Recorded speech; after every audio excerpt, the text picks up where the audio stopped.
Hi, I'm Nick, and welcome to Storytime and the conclusion of Alan Moore's Promethea, Part 3. Part 1 set up the world and the characters as Sophie Bangs became the current host of Promethea, a living story people can invoke by imagining her strongly enough. Promethea was once a human girl whose father, a magician, sent her to be taken in by the gods Thoth and Hermes before he was killed, and she was made into a living being made of imagination. She wields powerful magic and comes from an entire non-physical world called the immaterial, where gods, dreams, and fiction live.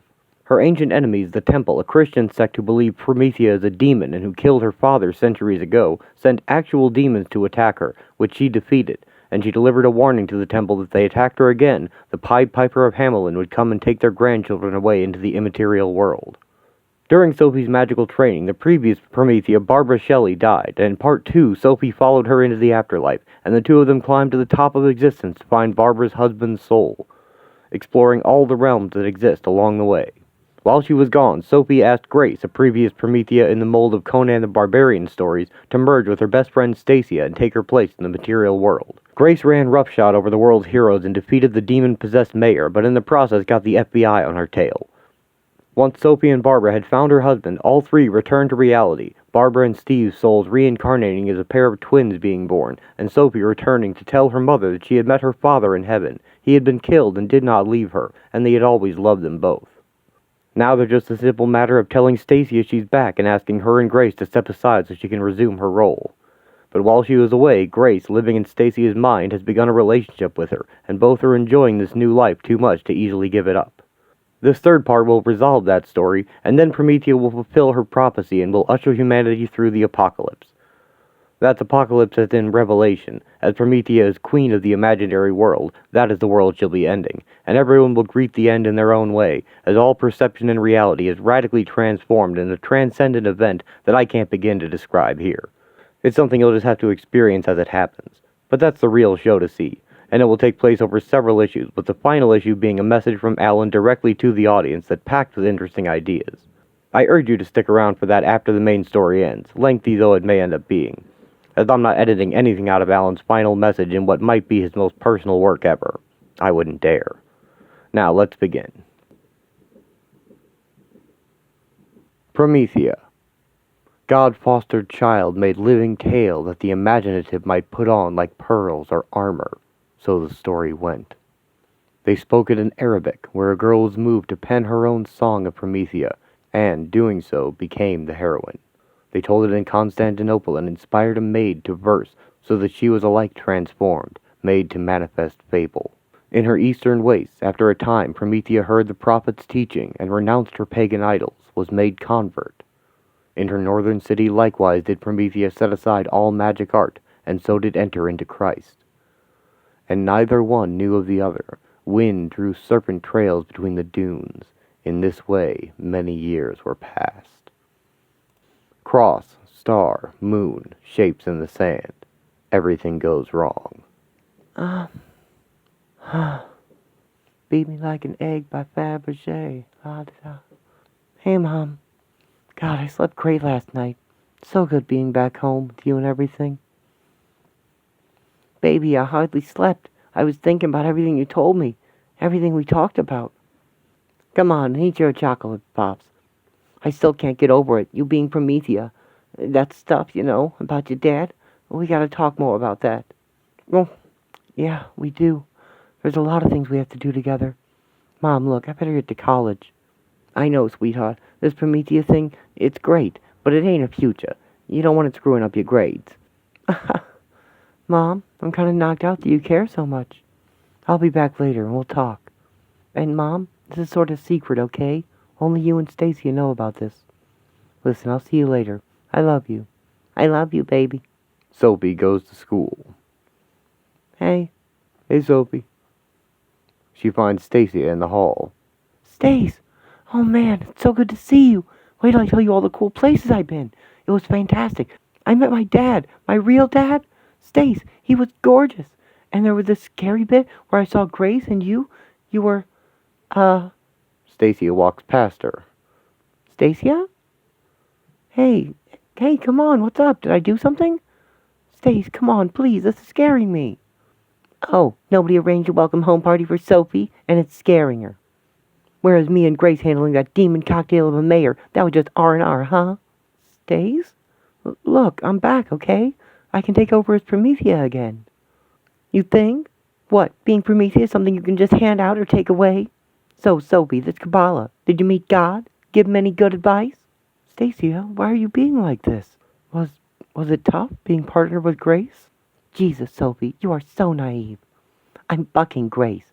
We love each other. And we're staying together. Which means I'm staying on as Promethea. End of story. See you around. Hey, don't you just walk off? Stacia, don't you fucking dare. You got about 1 second to get your fucking hands off me, bitch. Or what, huh? Stacia, you're like some little kid. You got no idea. I've been appointed Promethea by the highest power there is. And what, you think just because you got your little crush on Grace, all that changes? You think... What happened? I didn't see. Vanderveer, she just hit the other girl. Bet it's a lover's spat. They probably... After Stacia slaps her, Sophie shoves her back. Whoa. Ah! On the floor, Stacia pulls out her notepad. Oh, jeez. Stace, come on. This is all messed up. We don't have to do this. Fuck you. This is stupid. Sophie begins writing. She's close by, above, beneath, afar. We mustn't do this. This is wrong. Yeah, well, you're too late. It's done. Lightning leaps from Stacia's pencil as she draws. Fire from the sky she brings. But this is bad. This has never happened before. Has it? Thus the centuries were passed in wars of rat and snake, or in the dreams of glass-green beetles coppered by the desert light. In old Baghdad, Promethea split the clouds with Allah's fire, so that rains were come, a hard and rattling mercy. And in proud Constantinople did Promethea, in imitation of the Savior, drive out the moneylenders and false traders from the temple courtyards. At last, tiring of the world, Promethea dwelled with saints and Horus amongst sweet paradise gardens of the right and only God. Likewise, Promethea quit eventually this mortal realm for palaces of heaven, with the one true Lord there to abide. And they knew nothing of each other, both in differing Elysiums that did not conceive of a dominion save their own. And so the spirit of Promethea was divided in herself, and did not know it. And the years were like grains pouring in the present's hourglass throat, down into spent, still past out of a crumbling and uncertain future. Sophie and Stacia have both transformed into their Prometheas.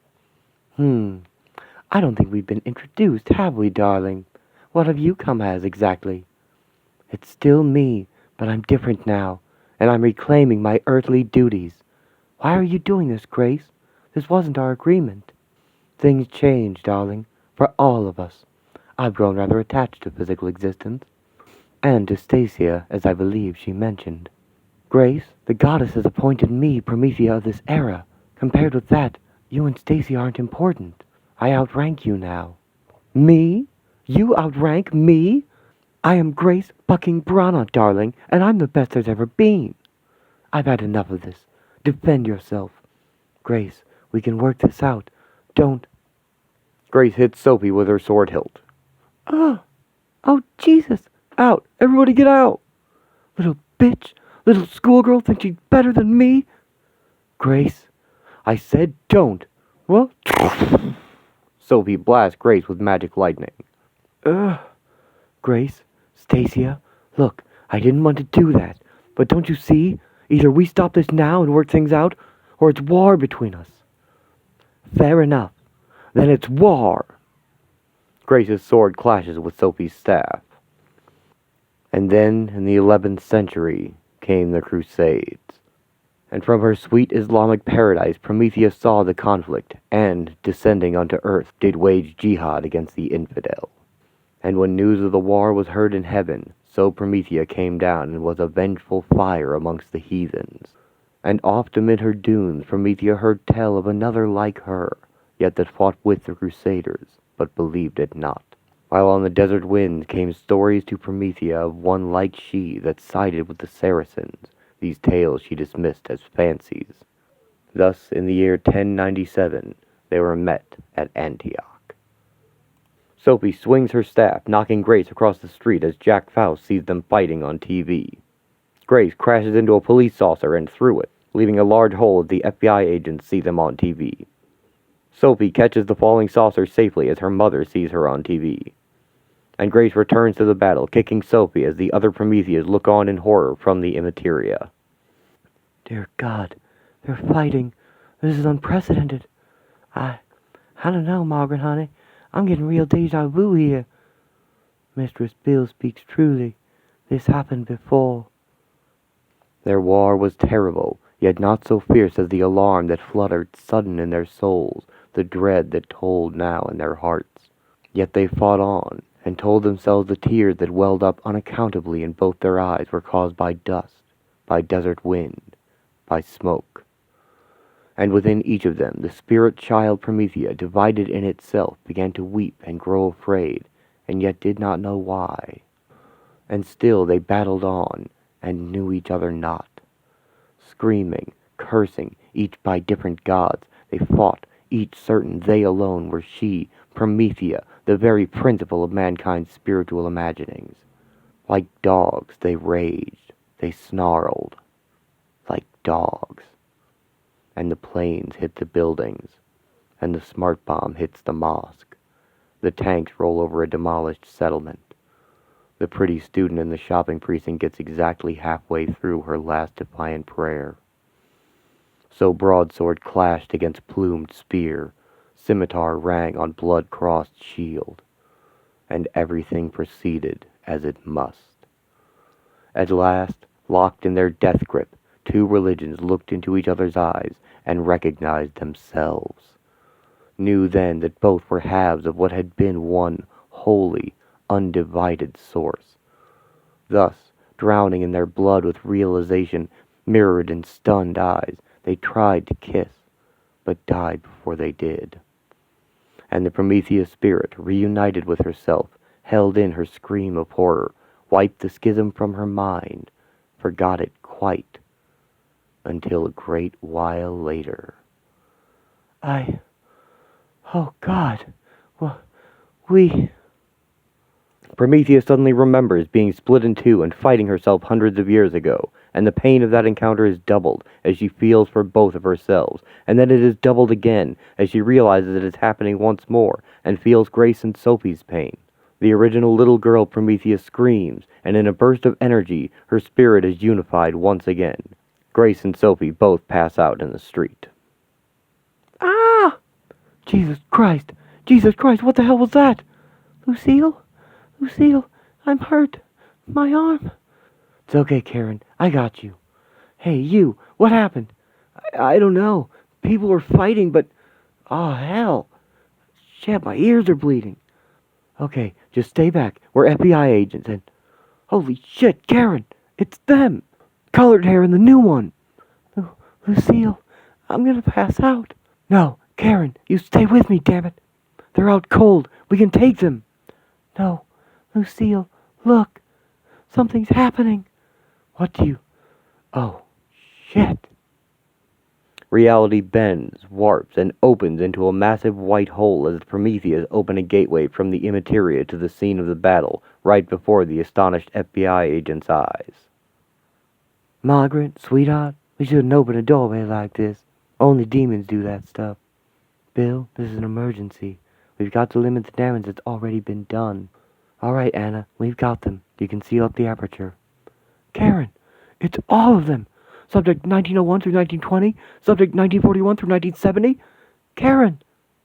Karen has fainted, and the other Prometheas collect the current pair and carry them off into the immateria, closing the door behind them. Now what the hell was that about? Next, a higher court.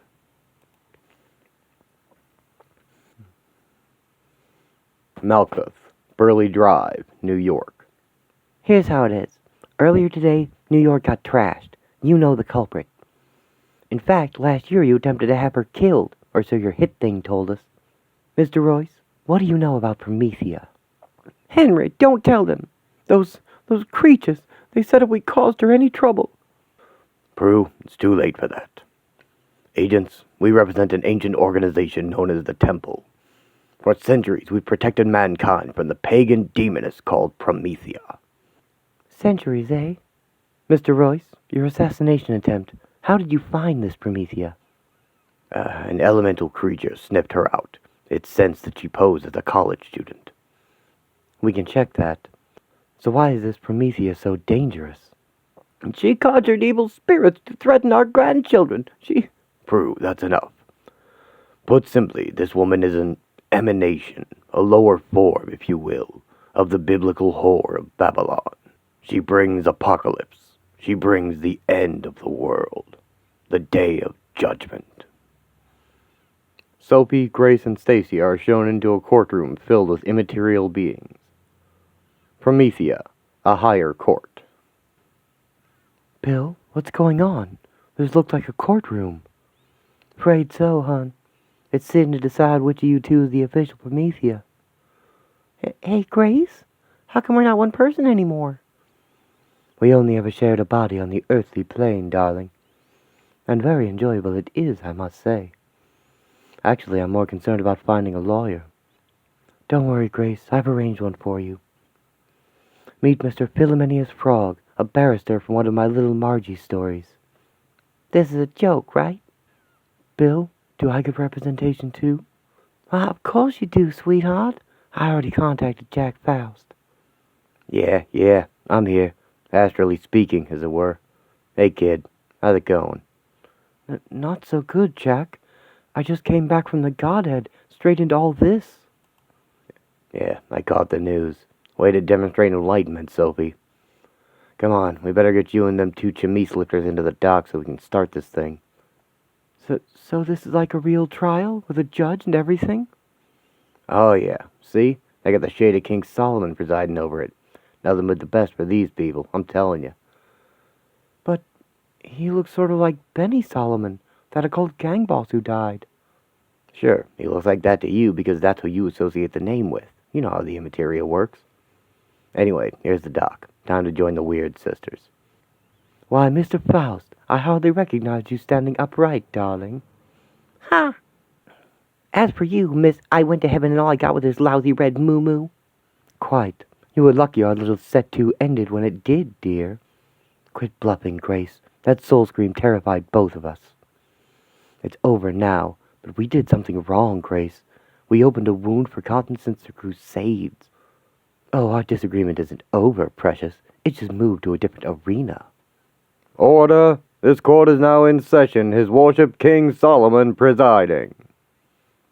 Thank you. Before we begin, would someone be kind enough to explain the nature of this case to me? This isn't another one of those where I can just order the baby cut in half, is it? Certainly not, sir. Our clients are successive earthly manifestations of the entity Promethea. What's disputed is which one is entitled to the role. Your worship, my client is the current authorized Promethea, while his merely acted as caretaker. Move to dismiss. Request denied. Mr. Faust, your clients both squabbled publicly over this issue in an inexcusable breach of immaterial protocol. Here today, both sides shall be heard, and the matter decided once and for all by a jury of your client's peers. Ladies and gentlemen of the jury, please understand the seriousness of this task before you. You shall decide which of these women is most suited to her awesome duty. Both sides have their good points. And which must forsake that duty forever. Let the hearing commence. So then, I reiterate. Mr. John Kendrick Bangs, we have heard how your great niece deserted her duties, seeking one Barbara Shelley, deceased. Yet, with this accomplished, you said she continued her vacation. Is that correct? Well, yes, but...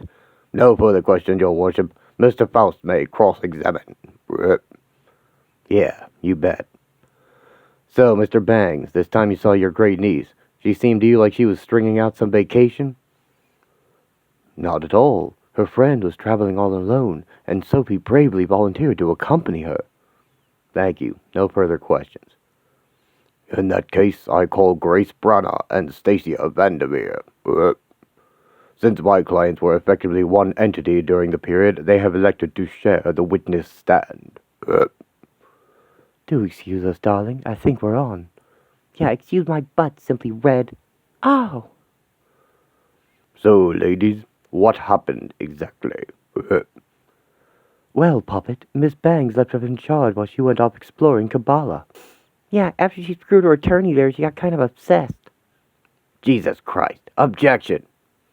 Overruled. So, which one of you claims to be the baby's mother again? Neither. There isn't a baby, your worship, darling. Do try to keep up. Anyway, while we were Earth Promethea, we completely ruled. We slapped up all these science-villain bitches, then we handled this possessed mayor. We, literally ate the whole geisha. So then Santa's mom over there shows up, fires us with no notice, and starts this big fight. That must have been what set up the weird Promethea reaction, but we never wanted that. We were just doing our job. Why do good things happen to bad people? From which you've just been unfairly dismissed without due notice. Thank you, ladies. No further questions. Without due notice, huh?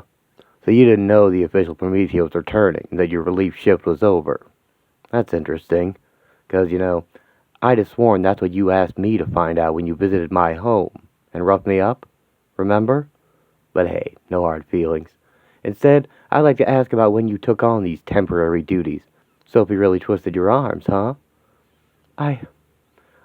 Look, darling, I've always enjoyed physical existence. I've never denied it. Uh-huh. You've also come to enjoy Miss Vanderveer, right? We don't have to answer that. Frankly, ladies, you don't need to answer that. Okay, so let me see if I have this straight. When Sophie went to help Barbara Shelley, she made sure her earthly duties were covered by suggesting that you two temporarily step in. You loved the idea. Miss Brana could be immaterial again, Miss Vanderveer could be a science heroine, and eventually you came to love each other. You realized that when Sophie returned, all this would end. You started that fight, hoping it might end in your favor. So, did I miss something out, or is that pretty much it? You little maggot! I didn't hope I'd triumph. I knew! I'm Grace Brana. I could have belayed her. Jesus, Grace, baby, don't yell. I'm not yelling. I mean... Thank you. No further questions. Your worship, I request a short break while I confer with my clients. Jack, you were great.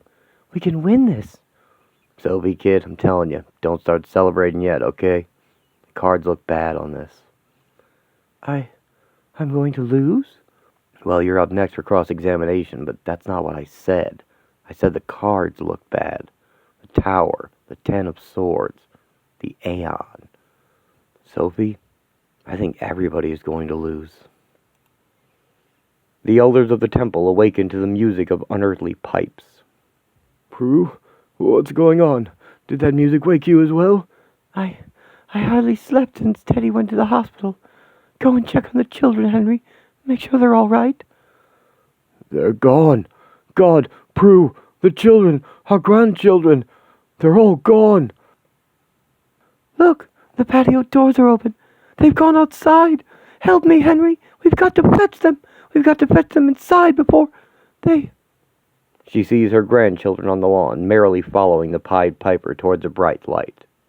Now don't let me hear you saying as you weren't warned. Good night, gentlefolk. No! Oh, dear God, no! Henry, where's he taking them? Oh, the children! Where did all the children go?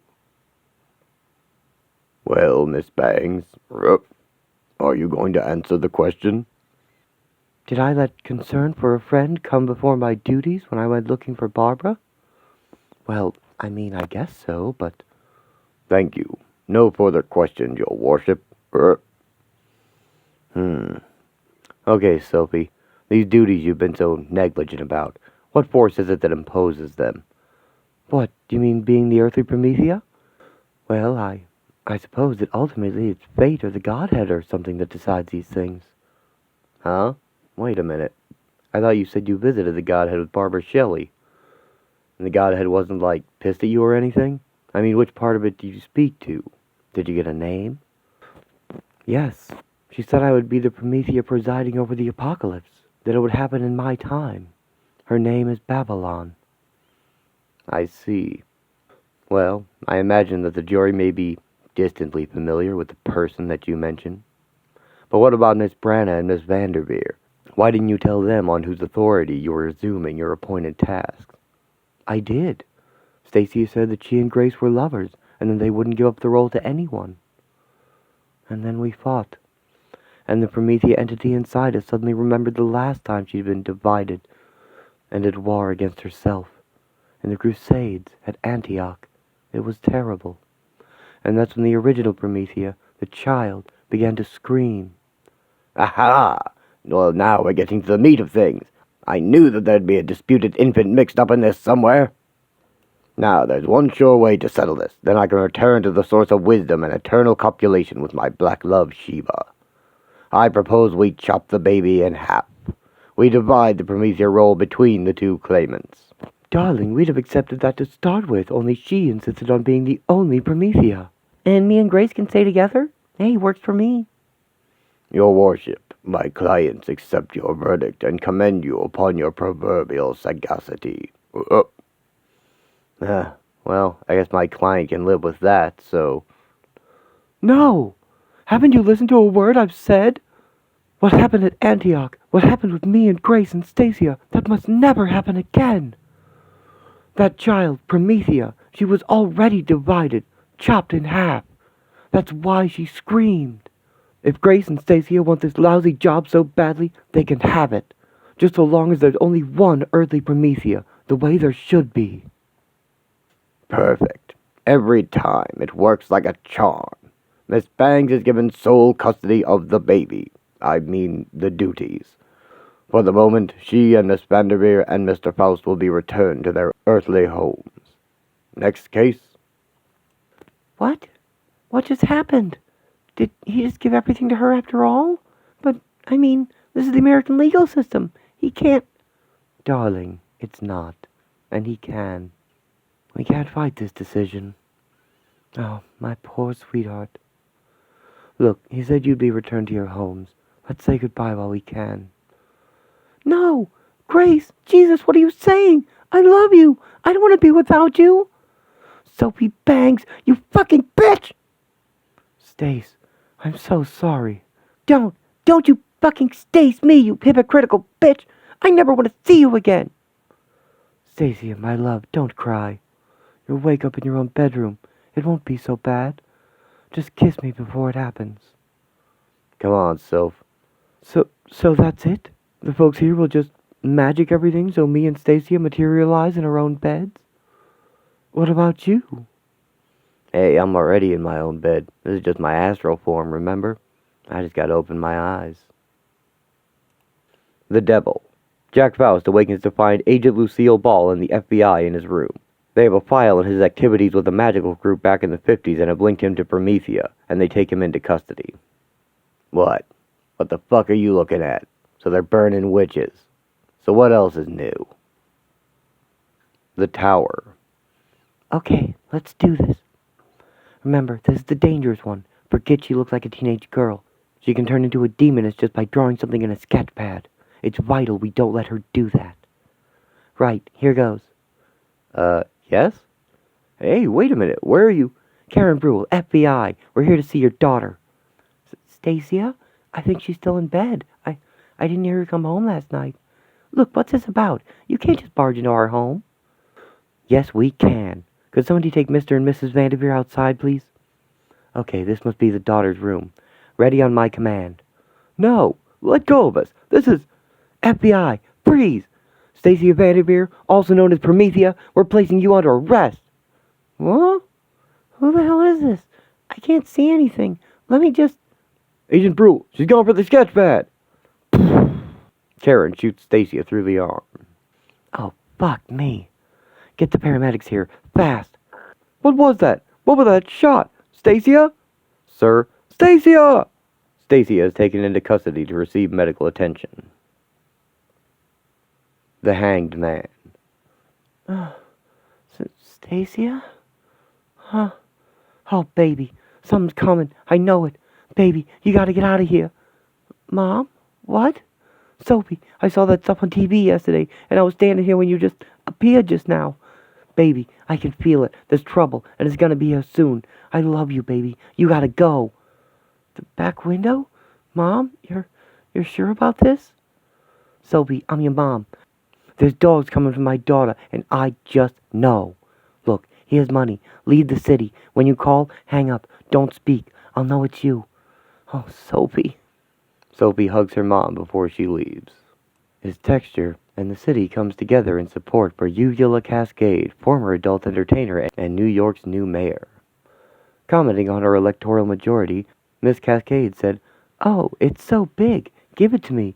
Oh, yes. Oh, God. This is texture. Following the failure of his New York comeback gig, Limp frontman Monty Sykes has quit the music business. Asked his reasons, Sykes said, It's my bittersweet little 16th nervous breakdown, Lar. This is texture. Meanwhile, in other news, Five-Swell Guy's genius Marv, the Black One, Hamilton, announced today that he's abandoning the hunt for Bruno Jellyhead Smiliak's murderer. Look, we have no leads. Our only suspect, the painted doll, remains apparently dead. That's it. Show's over. This is texture. In breaking news, we have reported FBI dawn raids connected with what's being called the Promethea terror attack on New York yesterday. 2 women and 1 man, said to be a major science villain, are reportedly being questioned by authorities. More on that story as we hear it. This is texture.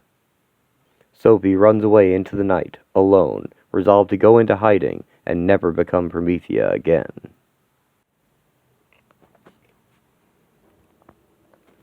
It's 3 years later, 2003, and tensions in the world are high as the U.S. has resumed activities in the Middle East following this world's 9/11. Doomsday is on a lot of people's minds, but not Sophie, who has moved to Millennium City, the home of Tom Strong, the world's most famous and beloved science hero, and is living with her new boyfriend under the false name Joey and working at an adult video store. They live boring, normal lives, but Sophie is happy and in love. Master Tom, it's the federal fillies, don't you know? They've arrived. Oh, yes. Agents Ball and Brule. How may I help you, ladies? Mr. Strong, first of all, thank you for agreeing to see us at such short notice. Frankly, Agent, these new anti-terrorism laws left me little choice. You said this was about Promethea? Strong, we know she's a terrorist, and in the 50s you were in a clandestine group together. Lucille, come on, back off. Good fed, bad fed. That's new. You're talking about America's Best? Yes. We understand it was a science hero team. Well, we certainly weren't terrorists. What makes you think that Promethea is? She's of Middle Eastern origin. 3 years ago, she blitzed central New York. Well, that doesn't sound in any way like the Promethea I knew. Maybe you've alienated her. Now you come here to alienate me. I have to say, agents, even this administration has had better ideas. Is that a threat? Lucille, shut up. Mr. Strong, I'm sorry. We got off to a bad start. Let me try to explain. This may be a different Promethea. There are several. This one has abducted children, and she plans to end the world. Abducted children? New York, 3 years ago. She sent a creature after some kids. They've not been seen since. We assume they're dead. That's terrible. Yes, but we know this Promethea's human identity. She's a young New York woman called Sophie Bangs. Yeah, and we think she's here in Millennium. Visiting me? I haven't seen Promethea in 40 years. No, Bangs has a mother in New York. The Bureau tapped her phone. Did they now? Look, the mother's had lots of hang-up calls from Millennium phone booths. It has to be the daughter. I see. And if she's here, you want me to find her for you. Is that pretty much it? Yes, that's pretty much it. Okay. As Sophie sits on her couch getting high with her friends, Anna's Promethea appears next to her, unbidden and unwanted. Mistress Sophie, we would all soonest you return and shoulder once again your fearsome task. Mistress Bill asks that you watch the news more, and says to tell you, this is not a drill. What does that mean? I know not. She also saith, someone's going to catch it when Mom gets home.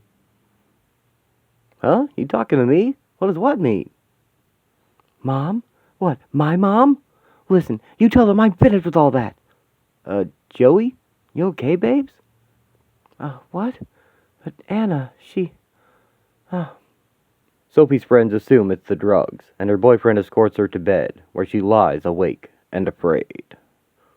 That night, Sophie dreams things she somehow knows are important, but can't yet explain or recognize.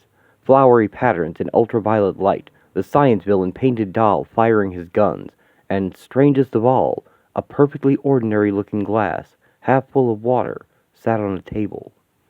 Warily, she goes about her day. Tom Strong is reminiscing about his old science hero team from the 1940s, America's Best, as he studies a portrait of them, including the Promethea he knew, which was Bill's. Husband? You're up late. Hello, my love. Yes, I'm afraid this Promethea thing is weighing on my mind. I have a bad feeling about it is all. How do you mean, bad? I don't know. I just feel there may be forces involved here that I don't understand. I feel I could make a wrong move and, I don't know, cause some disaster. Do I sound crazy? No, I feel something too. Perhaps everyone does. Quinta de Salt, before she died, she did something strange. She said, Dahlia, the fat lady, she's going to sing. Then she sang, she'll be coming round the mountain. And then she died. Having made his decision to help the FBI, Tom flies down to greet Sophie on a public street wearing a helicopter backpack. I need to talk with you. Sophie runs at the sight of him, shoving through a crowd and down a stairway. Oh, God. Hey, look, it's Tom Strong. Get out of my way. Tesla, Solomon, she's running. We're on level 50 of Laundry Street's north side, heading west. Hey, look out. Hey, Jesus, excuse me? Whoa. Give it up, Sophie, please. I'm Tom Strong, trying to help. Sophie? Sophie evades Tom but runs into his daughter. Okay, Joey or Sophia or whoever you are, that's it. Game over. And just 'cause my dad wouldn't hit a girl, don't think I won't. I'm Tesla Strong. You're coming with me. I'm the end of the world. Please get out of my way. Huh? What in hell are you talking? Tesla Strong sees the glass of water on the table. Oh, Cthulhu. Sophie smacks her with her handbag and runs away, finally escaping Strong's team. But not for long, as Tom simply finds her again, but alone on a rooftop. Is now a good time? Next, when titans clash, when worlds collide, when it blows its stacks.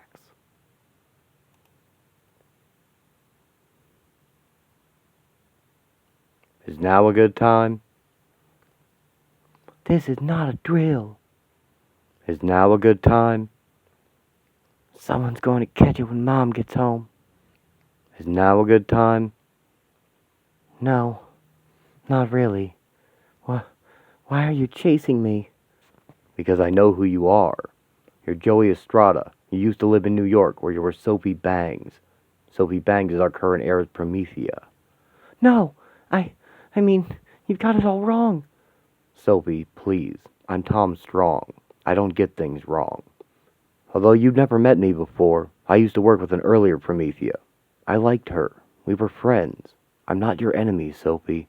I just want everything straightened out. Look, if I said I knew this Sophie Bangs, okay? Knew her real well. And I know she never, ever wants to become Promethea again, right? If I said that, would it make all this go away? Sophie, if it was just me, you wouldn't even need to say that. The FBI are involved in this.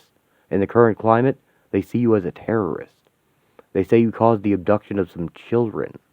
That's a lie. Sophie, I've seen the files. They included the grandchildren of a Henry Royce, who Promethea visited once. They were abducted by an individual who appears to have been the fictional Pied Piper. They're assumed dead. Oh, shit. Yeah. But I think what the FBI are most concerned about is this business about Promethea intending to end the world. Promethea doesn't have a fucking choice. Oh, Christ. What? She doesn't have a choice. It's not what she intends or doesn't intend. That's why I'm never turning into her again. I don't want to do it. I don't want to end the world. Those children. I didn't know about it. I don't know how it happened.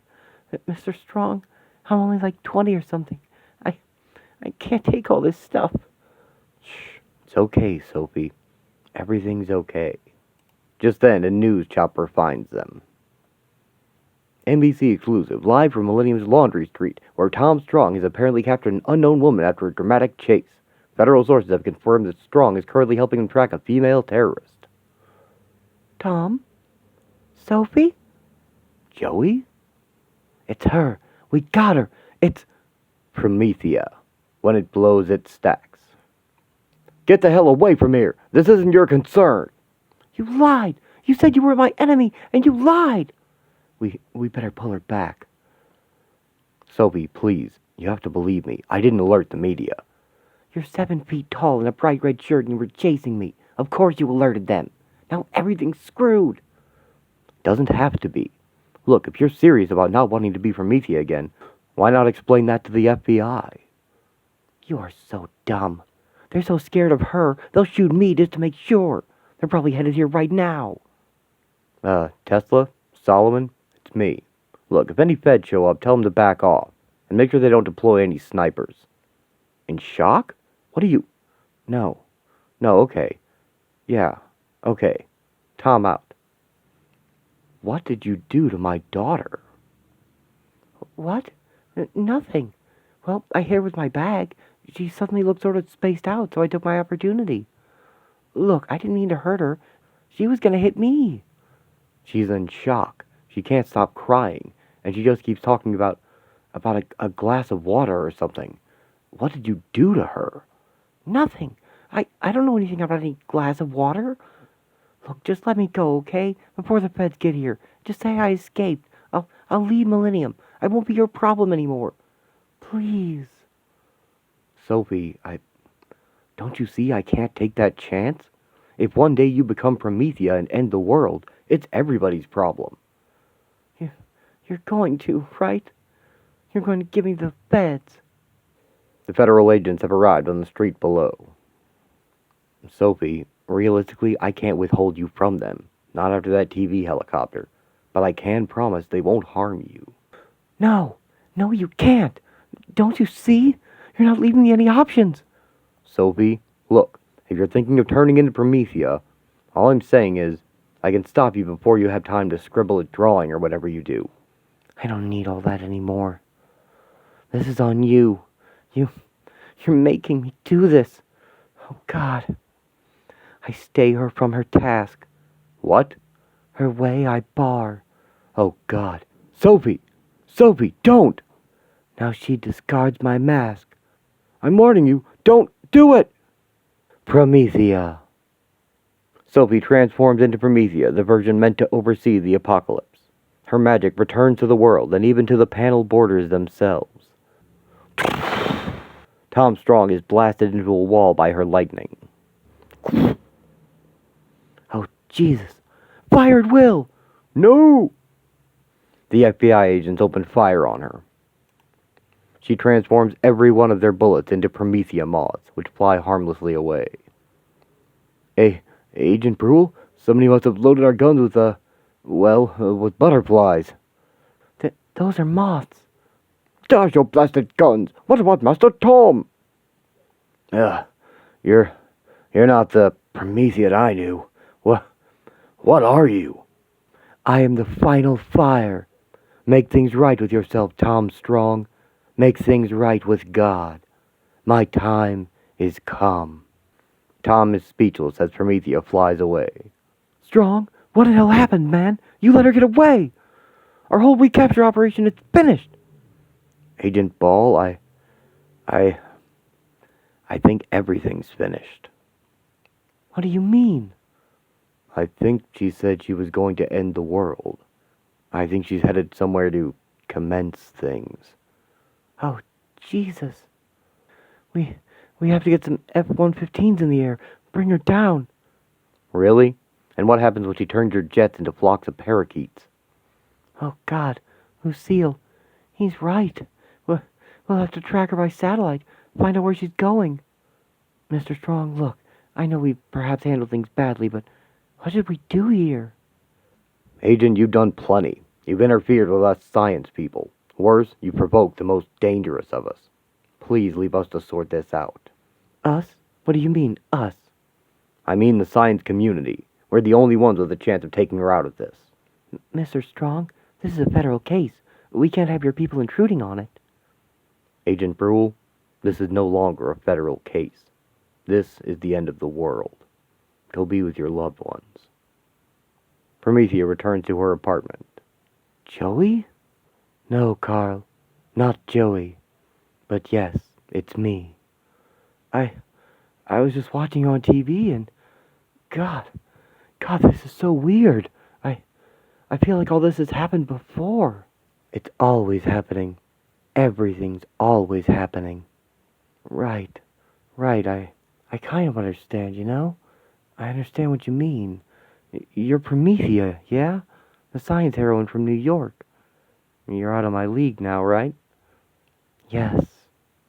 That's okay. Joey, you always were. So, you gotta do something pretty important right now, huh? That's what it feels like.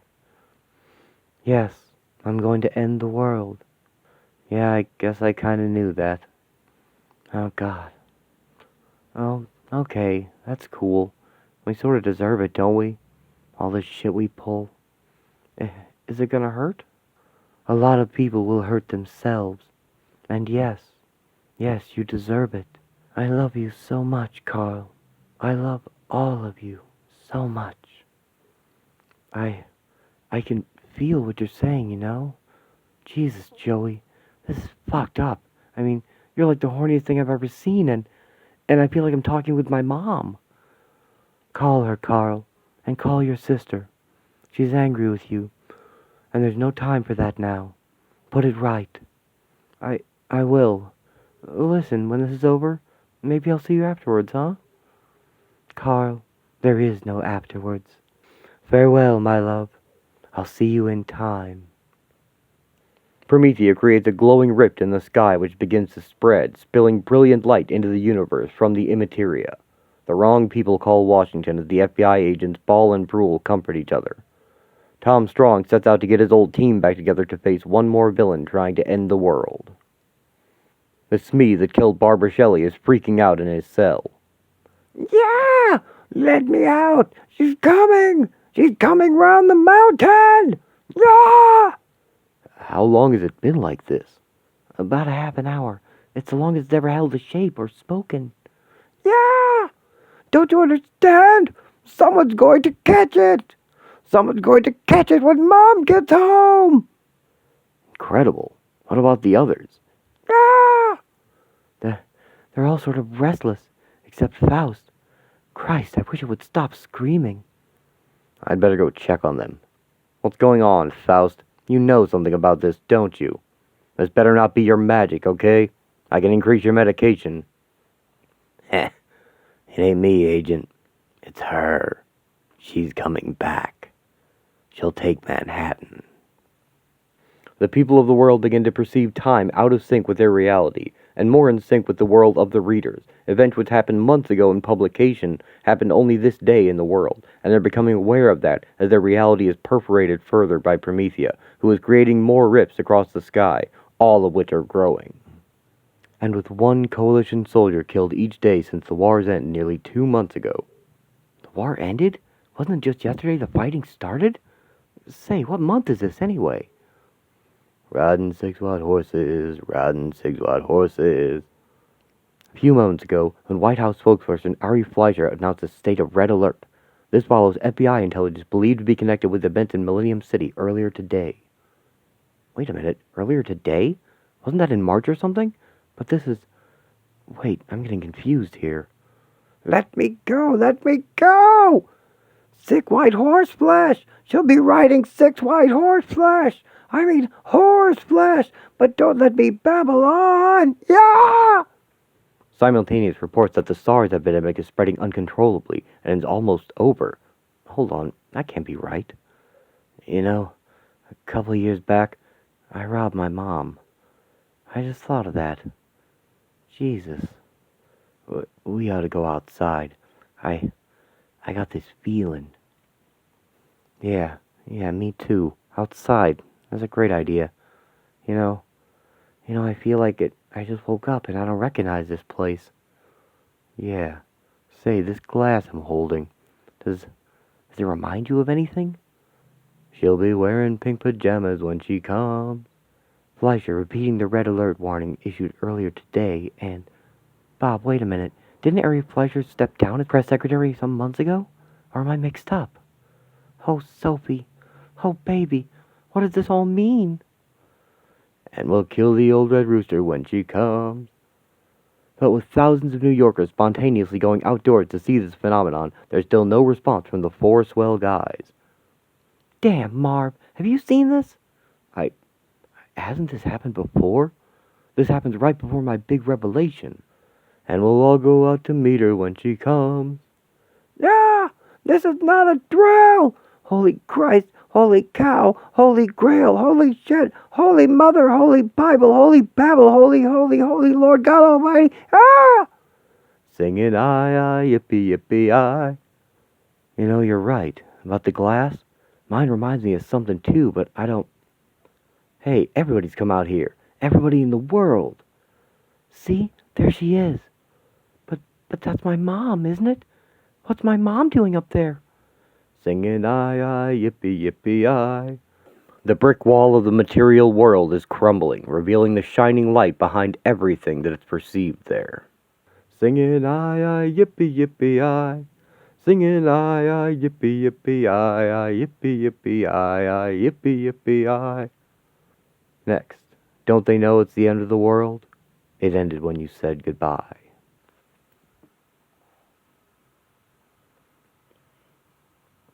We all looked up to blinding spectacle, said holy this or holy that. So it was like the terrible blue day again, but night now, with two towering absences more visible, more heavy than the gone mere solids raised before. Our captured rooks, when curling in on that same dreadful, beautiful, elliptic New York's gaudy, hot-ass, fabulous, apocalyptic angel spirit, 3 years gone, entered again into her city. Burger wraps and discount coupons spread like palm fronds at her feet that had a diamond sweat, a filth of powdered gold between the toes. And everybody suddenly remembered that each brick, each busted taillight in this mad stampede of world and time was holy, to be loved, and there was no more, and so on, no more yada yada. Promethea. Don't they know it's the end of the world? It ended when you said goodbye. Lucille, this all feels weird. How did we get from New York to Millennium ahead of her? I don't know. We overtook her, I guess. I'm not even certain what month this is. Me neither. I think our time perception's slipping. Everything's going nuts. That Smee thing's been solid for over an hour, screaming and begging to be let out. Drucker's weeping. Vandermeer's practically catatonic. Yeah. Hold on a minute. Karen, are you okay? It's just this deja vu thing where I don't know. I'll be fine. Everyone feels strange. My guess is that Miss Bangs is generating a strong electromagnetic field as she approaches. Please let me out. Do you know who I am? Do you know who I am? That's me. I see it's still raving. How are the others? They're about the same. You better go see for yourselves. That's me in the corner, losing my religion. So how could electromagnetism be causing all this? It can cause temporal lobe seizures, religious visions. Here, take a look at Drucker. I'm sorry for what I've done. I'm sorry. Jesus, but I don't understand. Even if it is a field of some sort, why is it so strong here? Why do I feel so funny? Maybe you're susceptible, or maybe Bangs is heading straight for this holding facility. What, you mean she's coming here? That's what Faust thinks. He seems pretty confident. Oh, God. Lucille, we made this happen. No, Tom goddamn Strong, he made this happen. And where's he now, huh? Now the world finally needs him. Where are the science heroes? The Force Well guys prepare to descend to Earth to respond to the crisis. Their psychic thinks he's about to have a big revelation concerning the old Jellyhead case, where the painted doll killed its operator, Bruno Smiliak. He also remarks that he picked up what might be a psychic screening device in one of their teammates' minds. Below, they see New York has become a Technicolor nightmare. She ran across the sky like brilliant paint, whereafter everything we touched came away wet, yellow, sticky blue. Our best clothes spoiled with fresh thought, inadvertent zebra barcodes lurid and cerise, as if that night were sweating poetry, as if our lives were drawings on balloon skin, dangerously stretched, inflated, tight with meaning, and the language in our mouths turned heavy as uranium, so that we dare not speak in case some ingot syllable, still lip-wet, clattered through the flimsy paper backdrop of this world, brought everything down with it. But upon those cubes of sultry dark, stacked high above the tenements, she scrawled herself, a crayon line on fire, that everyone could read, could see where this was headed, where its great and final heart was. She's coming straight for us. We have to defend this place. How? Lucille, you saw her. The bullets all turned into butterflies. Well, I don't know. There must be something that can stop her. We could release the Smee. No. Agent Hansard, have you gone crazy? That thing to kill her. Karen, I don't know. Maybe he's got a point. It was created to destroy Promethea, and it's all we have. Let's get back to its containment area and... Oh, shit. What? It's okay. The power's back. I must have been right about her electromagnetic field. And that means she's really close. Karen, how are you feeling? I don't know. Does everything look sort of flat to you? It's just, God damn. Don't worry, it'll come on in a second. Karen, I'm here, okay? You just rest until you feel better. Yeah, okay. I don't know what it is. I'm just not, not feeling like myself. Jesus Christ, what? Promethea steps between seconds, warping reality to simply appear when and where she is needed. Ah! Agent Hansard! Agent Ball! She's here! She's already here! Please, just listen. When I was dirt and rain, I was happy. I didn't want to be me. Please, Mother, please don't punish me. Poor child. You were not born, but only fashioned as a scourge. Don't be afraid.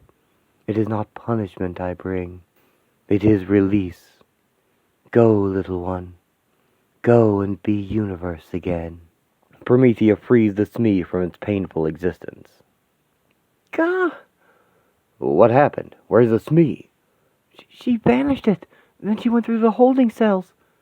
Karen, try to stand up. Can't. Lucille, I'm slipping. Don't let me go. Don't let me fall into the floor. Karen, what are you talking about? You're not falling into any floor. I am. Lucille, I'm breathing. Floor. Can't.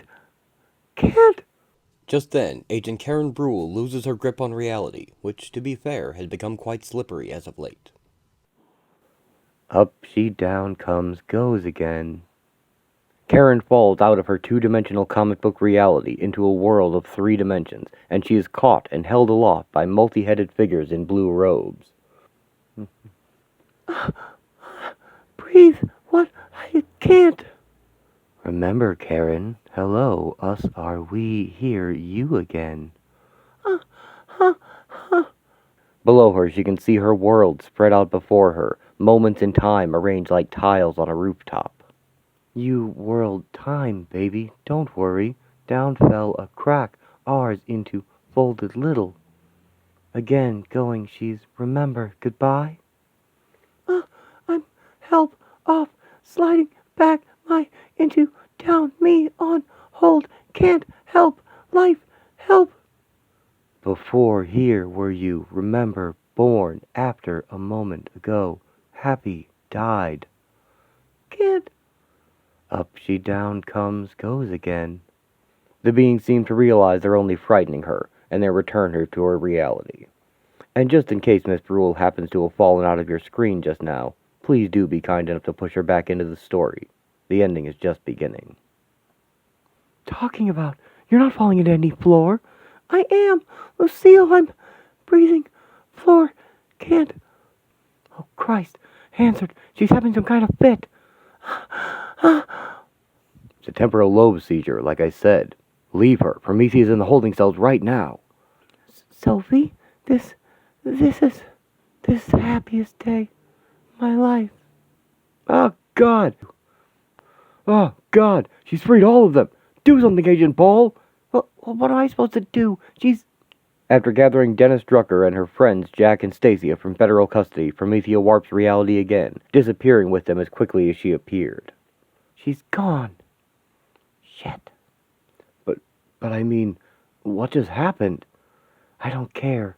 Is Karen okay? I think so. She seems to be coming round. Ah, Lucille? It's okay. I'm right here. What happened to you? I don't know. I was in a tiled floor. Then, no, I was on a roof. Oh, Jesus, the roof. I remember. Was I a baby? And my parents. No, not my parents. But they knew me. And, oh, Jesus, that rooftop. I'd seen it before. It's where we all are. It's reality. Oh, God. It's like she's had some massive breakdown in her whole sense of what's real. Maybe that's what end of the world means. Maybe it's when Agent Bruel's condition becomes pandemic.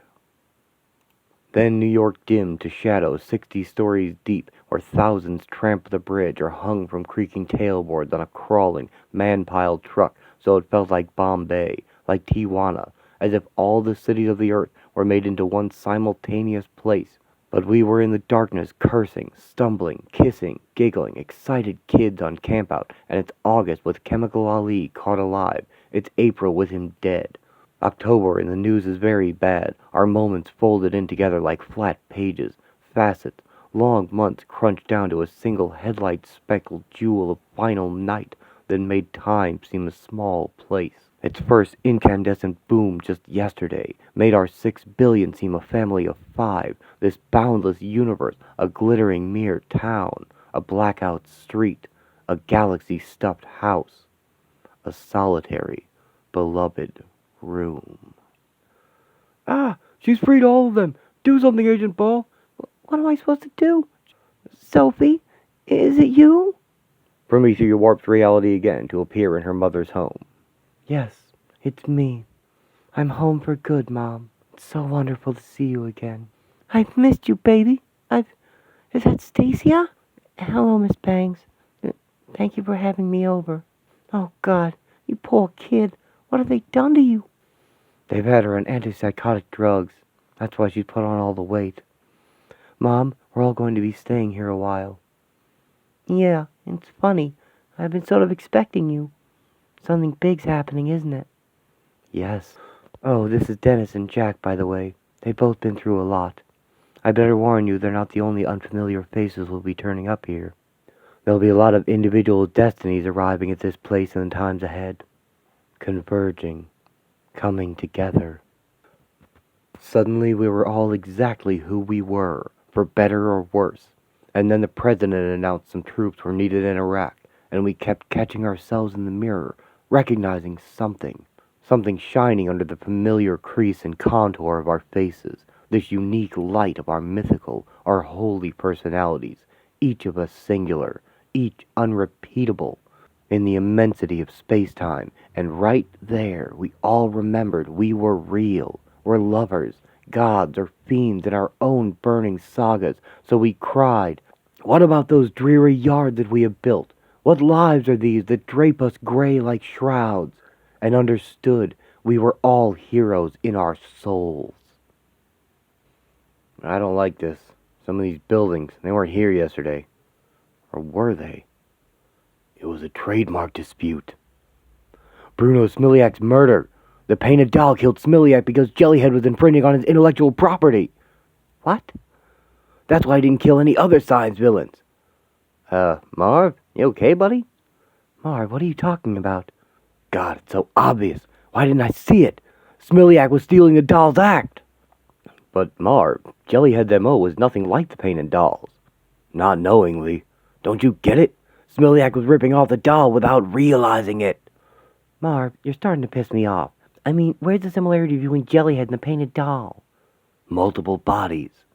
Multiple bodies controlled from a distance. Marv, that's crap. Actually, Stan, I don't know. I mean, the way they died in all those explosions and came back? Exactly. Multiple bodies. All along, the doll was just that. A doll off an assembly line. If we just find the doll maker. This is bullshit. I'm taking us down. Oh, sweet Jesus. Roger, grab Stan's cap. Hey, what the fuck? You bastard, give me that. Marv, this better be good. Oh, God, Roger, the cap's thinking. It's thinking that parts list again. It's a telepathic tape loop. He wore it to screen his real thoughts from me. Jesus, Marv, he's the one behind the doll. Christ, Stan, why? You were our partner. Hey, Mob, old buddy, you figure it out. After all, you're the genius of the outfit. I'm just Stan the mechanic. And we've hit a breakdown. Yet it always came down to a single place, some people, and a situation, as if that summed up the essence of our teeming human world.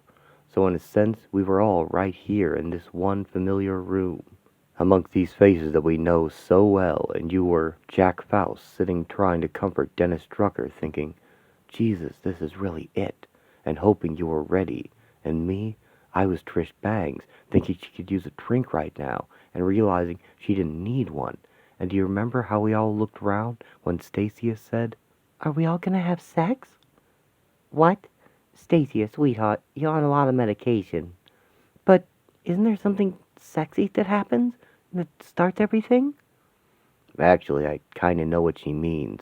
For me, though, it's more like music building up, you know? Wagner or something. Yes, something happens, doesn't it? In the next few moments. I need ice. Well, some say the world will end in ice. Hey, that's pretty smart, kid. You're recovering. Mom, you're not drinking again. No, baby, this is water. I just hang on to the ritual, you know? Ice cubes, a swizzle stick. Swizzle stick! That's it! I remember now! Trish puts her her swizzle stick. She sticks it in this... No, I lost it again. Women have vaginas, not penises. Dennis, I mean, my Promethea, she was a man inside, and oh Christ, I loved her. I loved him. Why did I? It's okay, Dennis. Everything's okay. I hadn't realized this would be so intimate, so personal. We're all behaving so oddly. Everything's so near the surface. Where did I put that stick? Oh God, the glass! Trish puts the swizzle stick into the glass, and... Yeah, she's right. I remember. Sophie, it's like that night we slept together. Wait a minute, you slept with my daughter, but you're... No, stop! Somebody stop her! She's going to do it! She's putting the stick into the glass! Sophie's mother places a swizzle stick in the glass, symbolically uniting the magical symbols of the wand and the cup, echoing the symbolism of the Big Bang. In the magical view, the wand of energy meeting the cup of matter ushered in this universe, and here it will end it. Emitting from the cup, reality changes in a field spreading around it. From our view, lines and flat colors become shaded paintings to show a reality infused with the holy energy of everything beyond it. Oh God, what? Something just happened, way uptown. Something massive. Yeah, well that's too bad, because you morons are in plenty of trouble already. Stan, we've got you. There's nothing you can do. Nothing anyone can do. Now, Marv, you really don't have a fucking clue, do you, bud? What do you mean? I mean, you think you're this genius, and you don't know anything. The dolls ain't remote-controlled drones like Smiliac's pieces of shit. They're all independent artificial intelligences following a simple set of behavioral programs. They like to kill things. They do this based firstly upon practical considerations, and secondly on the principle of novelty. And I just sent the activate command just before Ladyboy here grabbed my cap.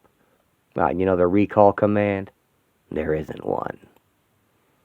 An army of painted doll robots have awakened in the harbor and are released into the world. Next, Valley of the... Sophie? Sophie? What's going on? Mom, it's okay. It's okay. You put the wand into the grail.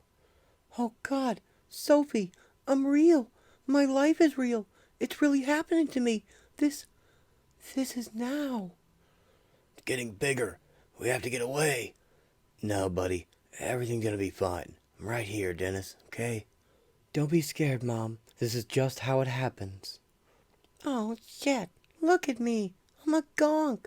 How did I get like this? Sophie, am I... Oh, God. Am I the Virgin Mary or something? No, you're not the Madonna. But this thing, this feeling inside you, that's the Madonna. She's always been there, in us all. But now she's revealed. Now everything is revealed. Promethea, Valley of the Dolls. How extraordinary. Look, at the risk of appearing terribly naive and everything, but was I the only one who thought I was the only one? I'm so relieved to hear you say that. I thought it was just me. I'd regained consciousness in the river. No, not regain. We probably all just woken for the first time, except we had these vague memories of being hurt in explosions. He's right. You know, if I'd surfaced alone, I'd assume I'd had a narrow escape, and that my memory was foggy from the blast. So would I. We're machines, then? Artificial intelligences? Apparently following some simple program, killing based on utility and novelty. Something like that. So that would mean... Oh. Ah. Yes. I see. Oh dear. The dolls begin shooting each other. Mar, that sounds like a lot of gunfire from downriver. That'll be the dolls all waking up. Probably they're mowing down even strollers. Stan, you psychopathic bastard! How could you unleash all this? Dolls and bombs fly through the air, destroying more of them. Marv, it's really simple. I hate you. I hate all you guys, but especially you. I mean, Bob had all the money, so he was the leader, till that stock meeting at the WTC on 9/11. Well, that's fair enough. Roger's got science strength, so she's our muscle. Ken is a telepath. This is all fine with me. But you're a genius? How come? What did you do? I made the ray guns, the hover platform, the satellite. I made the dolls, Marv. Robotic parts litter the battlefield as it begins to clear by the water. So that's why the doll only tried to kill me, and why Smiliak had to die before he unwittingly gave your multiple-bodied game away. Marv, what are we gonna do? That gunfire from downriver. It sounds like the whole city's going to hell. People run in terror as the battle spills onto the streets. Is that fireworks? Or is it guns or something? Is there a war going on up there? Maybe. Maybe it's all the wars mankind ever had. They're all always happening right now. Maybe it's always the end of the world. I can't stand this. I can't stand what's inside my head. Dennis, you don't have a choice. There's nowhere to escape to. What's inside our heads and what's outside, I think that's the same place now. Perhaps it always was. Sophie, everything looks different. Yes, space and time, ourselves, our whole world, these things only ever existed in our perceptions. Now those perceptions are changing. But I mean, this whole place, it's like it is in my dreams. It's like the room, the whole building, is sort of infinitely big, and there's doors where there aren't any and stuff. Yeah, I have dreams like that. A big house with the weird cluttered stairs and hallways. You're always climbing or something. Yeah, and somehow I always leave the people I'm with just for a minute, and I never find them again. And you kind of get lost. I had that exact same dream about the house. And some of the rooms are like your parents' house or the school you went to. Yeah, the house. It's our life, isn't it? It's like our whole life happening at once, with all the different rooms stuck together. Our life. And all this time, this is where we've been. In that house. Dennis and Stacia wander away. You know, she was right. Everybody's getting lost. Yes, I think that's meant to happen. Jack, this feels like the immateria. Yeah, it's getting closer. The moment when everybody's consciousness shifts from the earthly plane to the higher spheres above. We're nearly there. The Big 32, the grand finale, the material world's end. The opening of the 32nd path is almost here, Sophie, and we're all coming along on this one. Every single one of us. Finally, only 2 dolls remain. Curses. Ditto. You know, if I may venture a remark, after killing nearly 50 of myself, killing you doesn't seem very novel. Agreed. Or very practical. Shall we then? On 3? 1, 2. The dolls put away their guns. There. That's much better. Now we can pool our resources and really accomplish things. Absolutely. I mean, we must have a creator somewhere. Have you thought about that? If we've... Oh, steady as she goes. Anyway, as I was saying, if we've all been activated at once, something's obviously wrong. Perhaps our creator's in trouble. Maybe we should... Hey, look over there. It's him. It's the Angel of Death. A crowd of people rushed toward them. What on earth? We're huge fans, lovely one, and now the world's ending. Yes, grant us a quick death before demons and things turn up. Are you mad? I'm the painted doll. Stay back or... The doll begins shooting people. Thank you. Me next, me next. The people soon mob him, though. Good grief, they're all over me. Ah! Hey, I was before you. Run, save yourself, find our creator, and do what needs to be done. The final doll escapes. The Lovers. You know, they did this comic book about me once. Only they called me Dirk, not Dennis. And what I keep thinking is, am I the guy that's real? Or is it the guy in the comic book? I need the bathroom. Yeah, I think I do too. I can't really tell right now. Boy, it's a long hallway. It wasn't here before. Or was it? Is this how it always was? With all these doors and... Stacia enters a room to find Grace Brana waiting for her. Grace? Oh, God. Oh, lover. I never wanted you to see me like this. I'm all fat and I'm all stupid. Hush, sweetheart. You're utterly perfect, and I've come to be with you for the end. Everyone's coming through, darling. Absolutely everyone. Oh, Grace. Grace, I love you so much. I know you do. Don't look so unhappy, Mr. Drucker, darling. Yours is waiting next door. Dennis enters the room to find a vision of himself shooting Bill Wolcott at his drawing table. Oh, no. Oh, Jesus. I'm sorry. I'm so sorry. Dennis, honey, it's all right. Everything's all right now. Now we can be together. Now everyone can be together. Tom Strong has reconvened America's Best, his science hero team from the 40s. Their boy genius inventor plans to build a doomsday machine of his own, and at the correct moment, throw it into reverse with a large red lever. Given the way his power of inventing the impossible operates and the conceptual state reality is in right now, this has a fair chance of working. As good as any. The Chariot. Hey, where'd Dennis go? And Stacia, I was watching out for them. I think we all have to be alone for this. I think the end of the world is personal. Oh, God, what about my neighbors? What's happening to them? I don't know. I thought I could hear somebody weeping. Then I thought maybe they were laughing. But this light, it fills the room now. Is it still expanding into the other apartments? The Browns downstairs have a kid, and Miss O'Shea's old. I mean, is this stuff happening to everybody? Even people in other states? Other countries? Yeah, or it will be soon. I'm not even sure soon means anything now. This happens to everybody. This is how the world ends. And I'm a magician. I'm supposed to be prepared for this. And between you and me, lady, I'm not. Between you and me, I'm terrified. Set alone knows how everybody else must be feeling.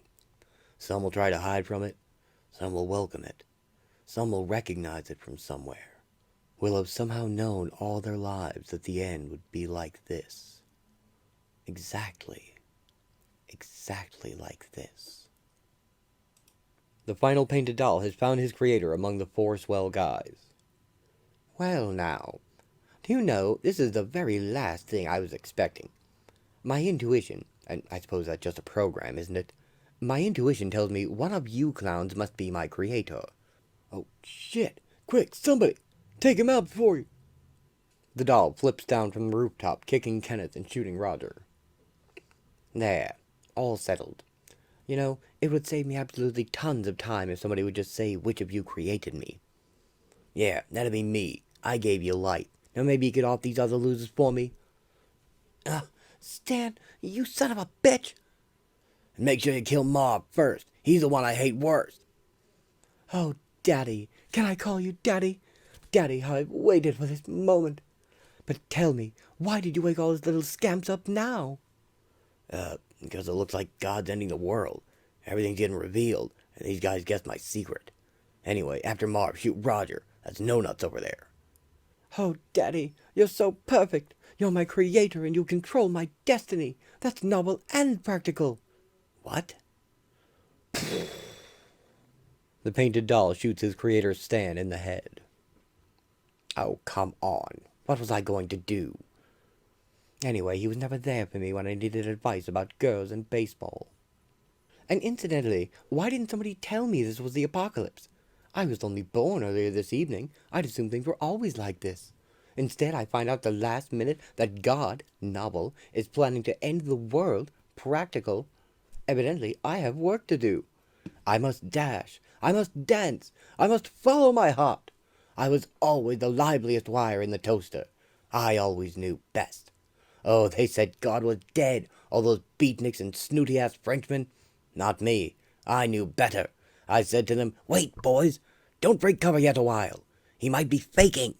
I mean, they thought Saddam was dead. And the novel. And Glenn Close in that last scene of Fatal Attraction. That's what I said. But did they listen? Oh, no. They went right ahead and organized God's funeral. Well, don't count your chickens before they come home to roost. That's what I always say. And if you want a job done properly, do it yourself. The painted doll sets off into the madness of the apocalypse, intent on finding God, and then killing him. Fantastic bargains, closing down. Next, everything must go.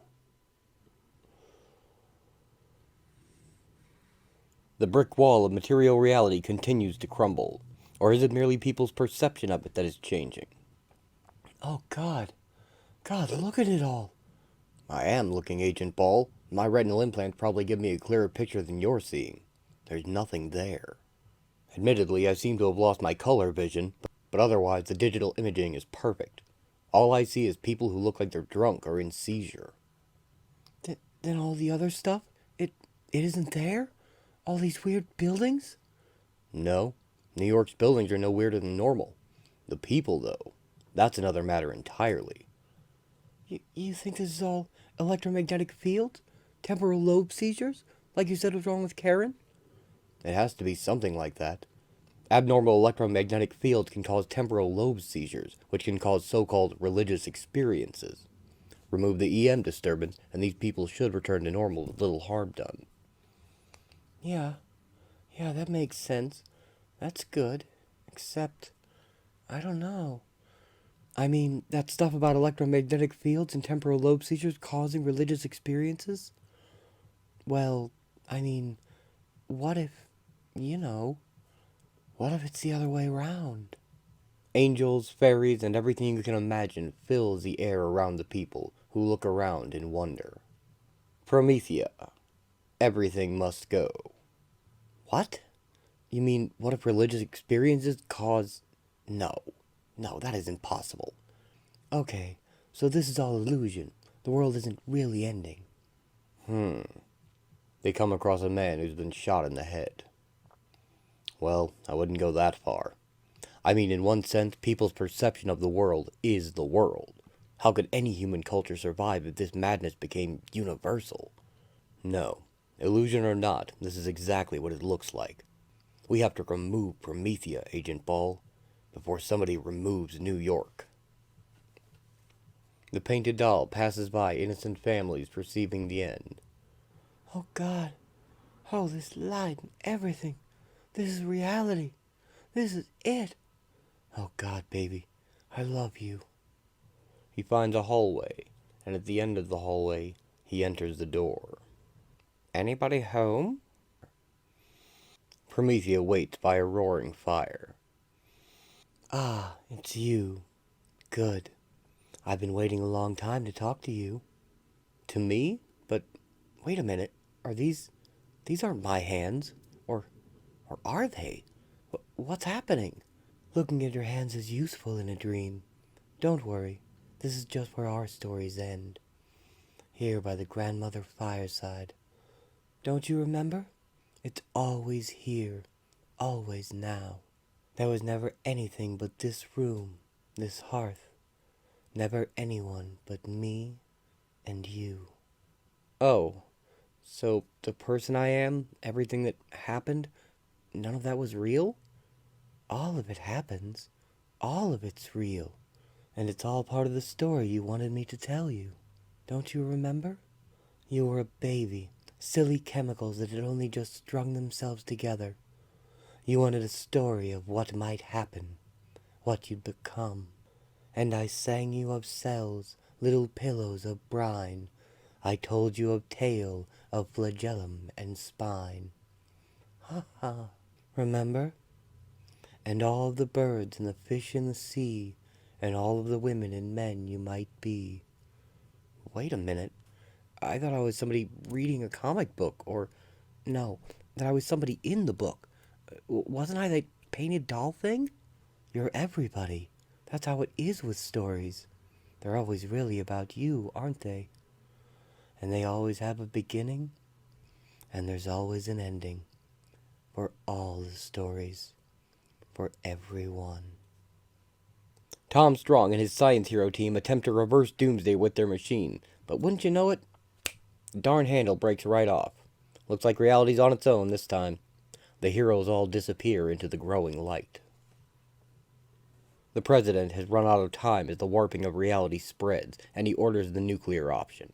He is rushed aboard Air Force One as the order is given to launch nuclear missiles at New York City. It fails to be completed, however, as the nuclear control vault itself has been moved from underneath the Pentagon to New York City through unexplainable means. The Promethea Effect is spreading across the entire country. Oh, it's you. Come on in. You're just in time to watch the sunrise. What? What's he talking about? Faust, where's Promethea? We're taking her in. Go right ahead. Everyone's through here. Hello. You're that agent who came looking for Sophie that one time. You had a funny name. Debbie Reynolds? Lucille Ball. Miss Bangs, this is a national emergency. We're not fucking around here. You're going to tell me where your daughter is, and you're going to tell me now. Hey, I don't care if you're a cop or what. Juan? You watch how you talk to my old lady, okay? Oh, God, you're here. You're back. It's Judgment Day, baby. All the dead coming home. I mean, manner of speaking, it ain't like none of us was ever away, you know? Oh, baby, I'm so happy. I missed you so much. Me too. I love you forever, woman. As for you two, you want to see our little girl? She's through the door there. She's waiting for you. She's waiting for everybody. Go on, man. Don't look so scared. She knows you hate a waster. She's cool with that. She's a good kid, you know? Now's a good time. I mean, how's it gonna get any better? Everybody dead's coming back. Sun's coming up soon, so we can finally see what we're doing. Tell you, we all gonna want to be here for that, when all the lights go on. Everywhere. The multicolored dreamscape is enveloping the entire world. Ah, it's you. Good.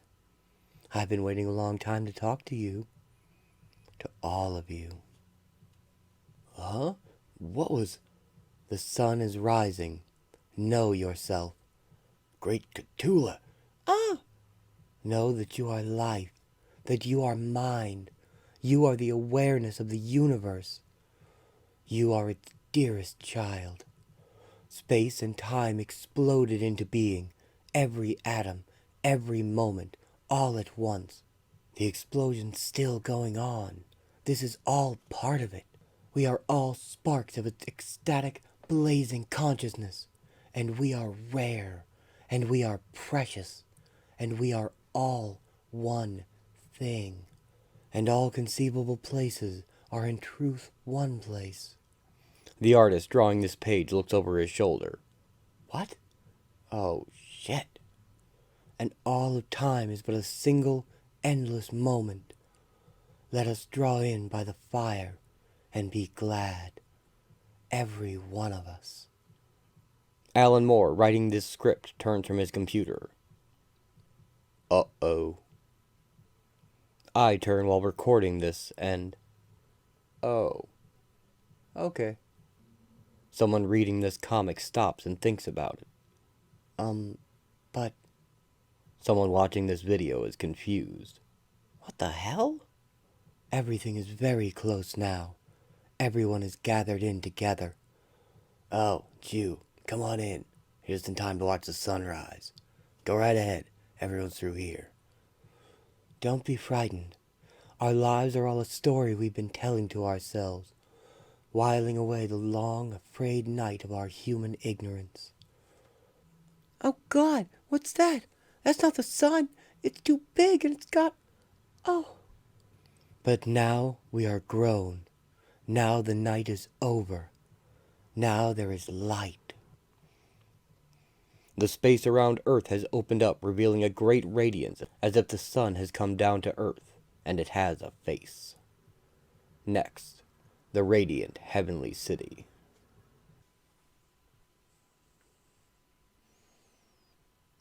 Don't be silly. Of course I forgive you. Listen, that's dog crap on the path right in front of you. You might want to go round. Yeah, that's good. As for what happened, it's just how everybody says. It was like those dreams where you're watching something but taking part as well, you know? I mean, for a while there, at the peak, I thought I was everybody. We all did. Another thing that was like a dream was how time was all different. Nobody can remember what order things happened in. It's like we were all one person, and time had scrunched down to just one moment. And the whole world, it was like it collapsed to a single place, right where we were standing. Nobody knew if it was New York, or Nairobi, or Moscow, or Manchester. Every town and village was one metropolis, one everywhere place. And the light was unbelievably bright. Promethea, the radiant heavenly city. The radiance of the sun with a face fills the sky and touches everyone, even the elders of the temple. Oh God, Henry, the sun! The sun's got a face, and I've seen the beast and the whore. Henry, I'm so frightened. I can't take this. I can't. Prue, please don't cry. Look, come on, sis. We were good Christians. All the work we did with the temple, we'll be spared. We'll be taken up in the rapture. Silly Grandpa. No, you won't. Everybody's all going up together. That's why they've opened 32nd Street. She means the 32nd path. Hello, Grandpa. Hello, Auntie Prue. You both all right?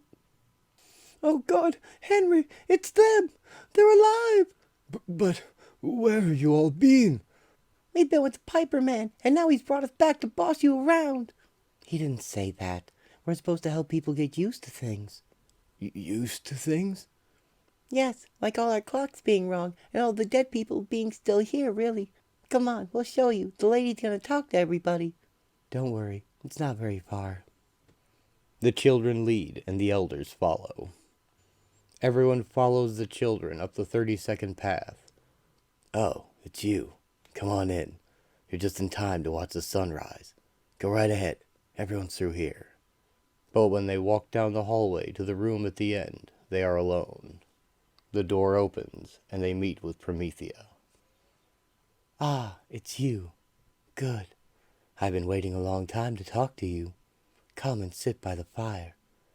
Thank you, but I'm not really here, am I? This room isn't real, nor are you. This is all a story, something I'm dreaming or reading or listening to. Perhaps you're right. Although, isn't having a dream or reading a book or hearing a story a real experience? After all, real or not, this room is where your awareness is currently centered, and someone's talking to you. Well, yes, but I mean, if it's a dream, it's my own subconscious talking. If it's a book, it's just some writer. Either way, you're a fiction. You're wonderful. You're always so difficult. Oh, don't look hurt. I just mean that's one of the reasons I love you. You're stubborn. You don't just accept things. Okay, now listen to me. Promethea takes your hand. Yes, Promethea's fiction. Nobody ever claimed otherwise. I never lied. I'm at least an honest fiction. A true fiction. A fiction that can enter your dreams, possess her creators, talk through them to you. I'm an idea, but I'm a real idea. I'm the idea of the human imagination, which, when you think about it, is the only thing we can really be certain isn't imaginary. No, don't say anything. Just hold my hand and listen. Your hand's warm. That's nice. It makes this all sort of girlfriendy. See, I'm imagination. I'm real, and I'm the best friend you ever had. Who do you think got you all this cool stuff? The clothes you're wearing, the device you're watching this on, the room, the house, the city that you're in. Everything in it started out in the human imagination. Your lives, your personalities, your whole world, all invented, all made up. All the wars, the romances, the masterpieces, and the machines. And there's nothing here but a funny little twist of amino acids, playing a marvelous game of pretend. Nothing here but me and you. Me and you, little life snake, by the fire where we've always been since this room was a cave. Do you remember? When you first thought you saw things in the flames, in the dancing shadows. And you need me to tell you a tale, a story grand and glorious. Begun like all adventures with a bang, all space, all time, even this instant now, explodes from naught into forever, an exceptionally lucky diamond pool break. Against all odds that the explosion happened differently, we have a cosmos capable of forming solar systems, planets, life, of forming us to witness everything. This is the strong anthropic principle. Sentient life appears to be what all existence is contrived to engineer, the point of all these atoms, nebulae, and conflagrations. A midnight snow globe flecked with novas happening all at once in 4 dimensions. All time, even time's end, caught within this glittering, endless hyper-moment. Our consciousness, a startling outgrowth of the universe, is possibly its most important part, the fraction of existence that can think, feel, marvel at itself. We are all space-time's sensory organs, space-time's mind, our thoughts and lives not but the 3-dimensional material expression of its blazing and immortal soul. This jewel of being, Big Bang flared at one end, Big Crunch at the other, simultaneous, all going on right now. A perfect frozen fire. The world is young, our most remote ancestors not yet born. The world is old, and we have all been dead for decades, centuries. Don't you remember? Complex, self-organizing life somehow emerges from the boiling clay of space-time. Pin sparks of awareness dust its countenance, plankton imperatives and moss agendas, lungfish dreams. The Big Bang never ended. All things, every star, each world, each species, everything we make or do or think, all part of its continuing eruption.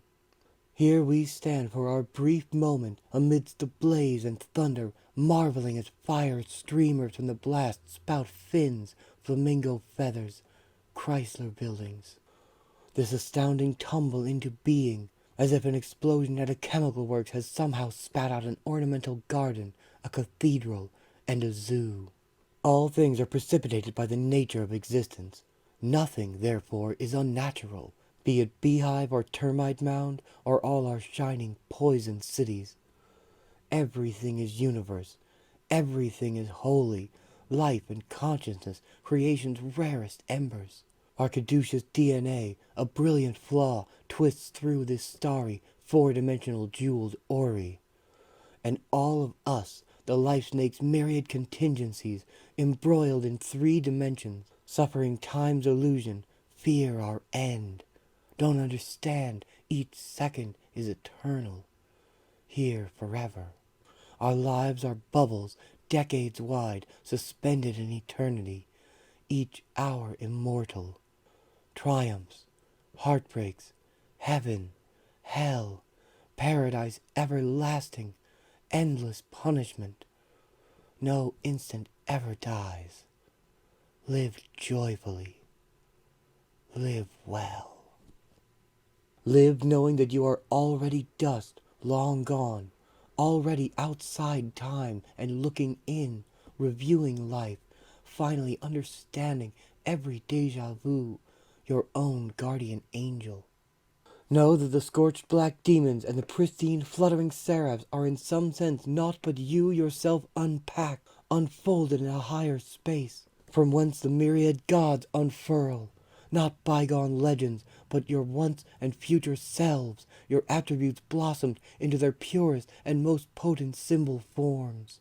And these, with all their beast heats, crowns and lightnings, all their different colors, are become combined into the single whiteness that is Godhead, that is all. This, then, is revelation. All is one, and all is deity, this beautiful undying fire of being that is everywhere about us, that we are. O man, O woman, know yourself, and know you are divine. Respect yourself. Respect the least phenomenon of your existence as if it were the breath of God. Know that our universe is all one place, a single firelit room, all time a single moment. Know that there has only ever been one person here. Know you are everything, forever. Know I love you. Know that I love you in this room, this womb of warm and gathering shadows, in this velvet mother night as the white glare of revelation fades, dims to a prism tingle in the nerves, the mind, the heart, an afterglow. Rejoice, your world is ended. The beliefs whereupon it was founded turn to air before the quantum scrutiny of your new science. Were never truly there. Time's jail yards are unlocked, the prison of material ambition that reduced you now demolished. Rejoice. Return now to your separate moments, selves and rooms, and know that separation for illusion. Know that you are one, were here, and in eternity are here forever. Here where sudden firelight in your soul startled you from your worldly slumber. Stay awake. So it was the same for me as everybody else. Just stay awake. Then blackness. Sleep, I guess. And when I woke up, I was back in my own life and she was gone. Just like with everybody else. And I looked out my window, and at first I thought the whole thing had been a dream, that the apocalypse hadn't happened. The world was all still there. It all looked just the same. Except it didn't. And it wasn't. For one thing, some guy 2 floors down had killed himself. There were a lot of people who hurt themselves or others, all across the city, all across the planet. We were all stunned, in shock, and suddenly it was summer 2004. But anyway, enough about me. We want to take a left here, incidentally. What about you? How have things been with you, since the world ended?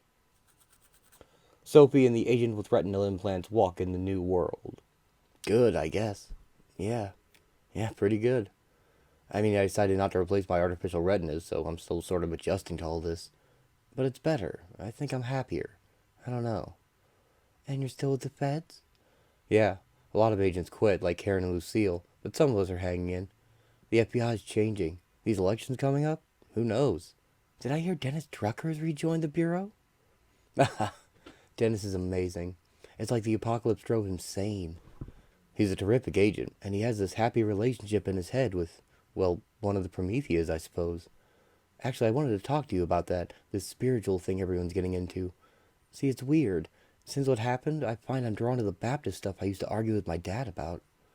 I probably have a different take on it than my dad. I mean, he has a different take since he died. I was talking to him in my imagination the other night. It was nice. So, like, I have this Baptist business going on, but at the same time, well, I'm sort of worshipping this pagan hearth goddess called Hestia. Yeah, well, that's okay. It's okay to worship everything.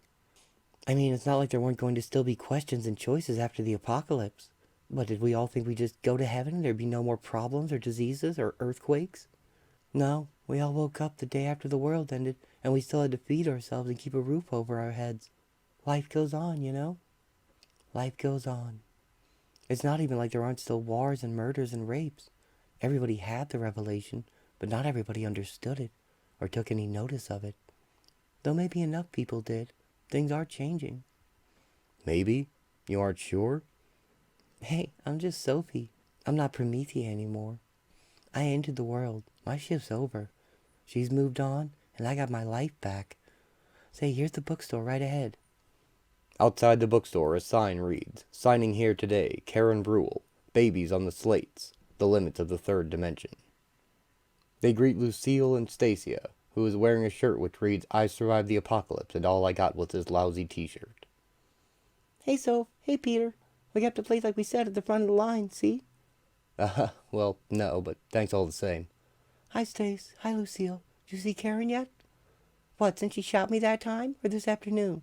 Nah, with all this rooftop stuff taking off, she's like this big visionary. We're waiting in line like everybody else. So how are you guys? Great. We're still doing all the chat shows you refused. Plus, I love Lucy, you know? Tell you she's totally my bitch. Ain't that right, Agent Scully? Ah, I guess, you little fascist. So, Peter, how's work? Oh, there's currently shake-ups at the top. I'll tell you when the dust settles. Who knows? You might want to come back. Stace, you look fantastic. Guess you and Grace split, huh? Not exactly. I still have this thing going on with Grace and the immateria. Sometimes with better Lucille, it's kind of a threesome. And Lucille's good with that? Actually, she doesn't know. Anyway, what's with you now? You're not Promethea? You don't visit the immateria anymore?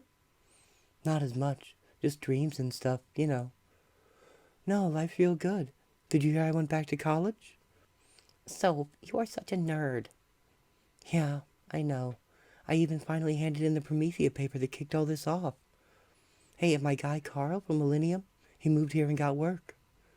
He's starting in animation, so we're living at Trish's place. We even talked about getting married. Carl mentioned some pagan ceremony, but I don't know. I kind of wanted a Catholic wedding with everything. Eek! Sophie, that's gross. That's way too much information. I mean, do I talk to you about vibrators? Well, actually, yeah. Anyway, I gotta go see Carl now. Take care, everybody. See you, Sophie. Bye, Sophie. His texture. Since their recent wedding, mayoral couple Uvula Cascade and Sunny Baskerville have announced their plans for the city. These include connecting homeless shelters and food programs with local regeneration schemes and experimenting with legalized prostitution in select, lightly controlled districts. Speaking yesterday, Mayor Cascade said, "By combining tough decisiveness with a compassionate approach to New York's problems, we hope to achieve double penetration." This is texture. In other news, New York plutocrat Henry Royce has announced that the new Royce Temple Foundation will be run by his grandchildren. The children, missing and feared dead until the recent pan-global event, say the foundation will help people adjust to a post-event world. Speaking yesterday, Joint Chairperson Polly Royce, aged 6, said, "Everybody can stay up as late as they want. Do you like worms?" This is texture. Reports just in from Millennium suggest that Tom Strong, deeply affected by personal revelations during the event, is permanently reconvening Science Team America's Best. New York heroine Promethea, apparently no longer physically incarnate, won't be included. Strong has assured fans that the full story of his experience during the event will eventually appear in his official comic book from ABC. This is Texture. So I said, boss, the world's ending. You can shove your job. Back home, New York's Millionaires Club welcomes its newest member. Former science villain and sleazy weirdo Jack Faust riding high on public post-event interest in magic. Speaking from his jacuzzi earlier, Mr. Faust said journalists could do what they wilt with their fucking interview. Patrolling the city in a floating car, the painted doll has become a hero and has joined the four swell guys. This is Texture. Elsewhere in New York, former Limp frontman David Sykes, formerly Monty or Monteliar Sykes, said he is working on a new album. They're just quiet little songs released on a small label, he said. It's called Aftergeddon. Oh, hi, baby. Me and your dad were just going down to help out at the mayor's drug rehab project. Hi, Mom. Hi, Dad. Is Carl home? Yeah, Mr. Tonsi, who located us after the apocalypse, she brought her twins around to babysit. Carl's minding him through there.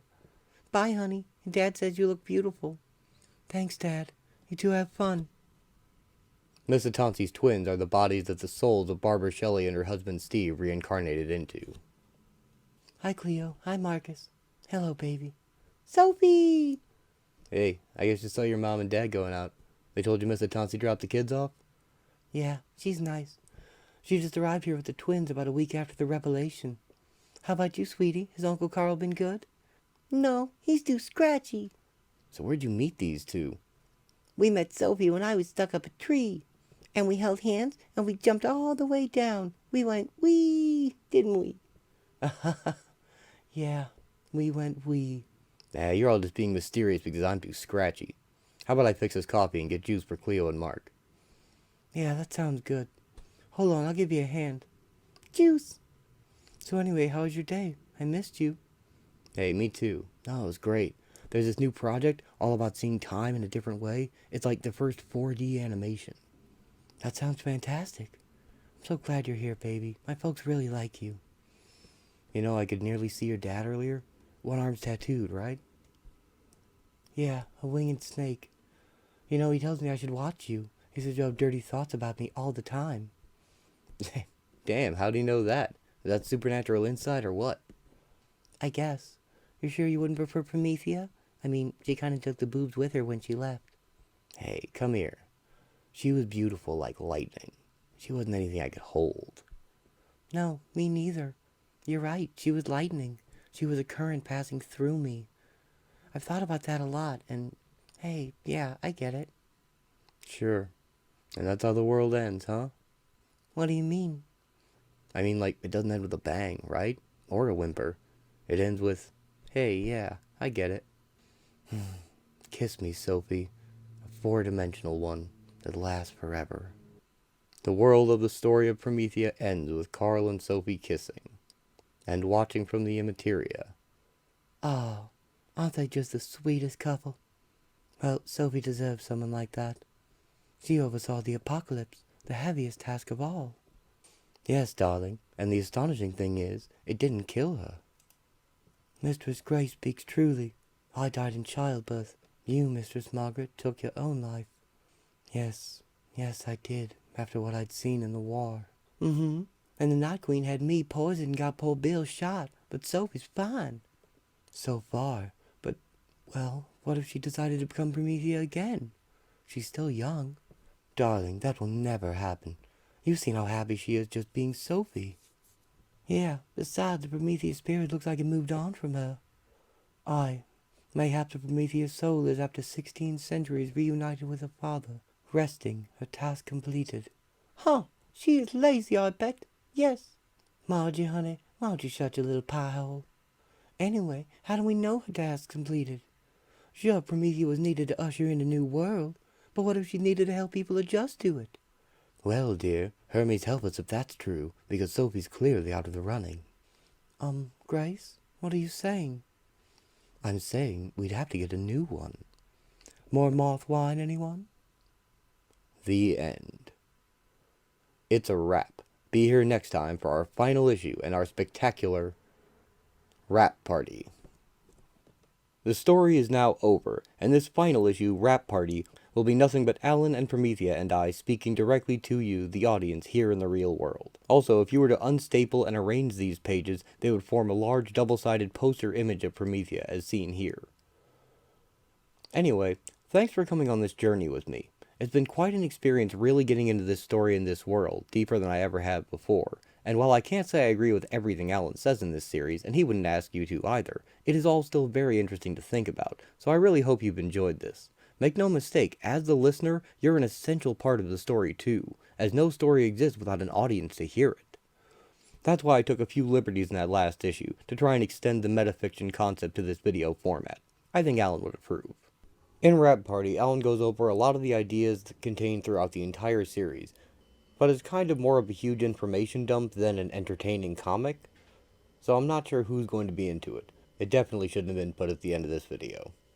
But it'll be up this weekend as well, and Promethea will be complete. Night Quest should be next. I don't have any better ideas than that, and since Nightfall it hit 1,000 views, I think I owe it to my fans from that part of the channel. If you're here from that and you took a chance on this, I really hope you stick around, because I do both superhero stuff and the more artistic stuff. Comics is a really wide medium, and I want to show it all off. So really, thanks for watching. See you next time.